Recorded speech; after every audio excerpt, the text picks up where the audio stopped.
Lamentos en penumbra, quejidos hambrientos de luz sobrevuelan mi espacio. Mi deambular atraviesa vericuetos de dolor entre soleadas paredes y pasillos oscuros. Las palomas beben mi podredumbre, la mastican, la vomitan. Busco una salida del laberinto que no quiebre mis cimientos. Me ahogo. ¿Es que nadie acude a salvarme? Es imposible hallar alivio a esta carga pesada que doblega mi costado. Grito sin voz. Mi futuro se acorta con los lamentos que contaminan los años. Sin embargo, existe luz, tal vez imperfecta, impura y esquiva. Noto su roce, eleva mi alegría apenas presentida.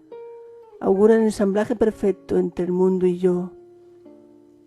Los muros están vencidos, a punto estoy de triunfar sobre mi sino.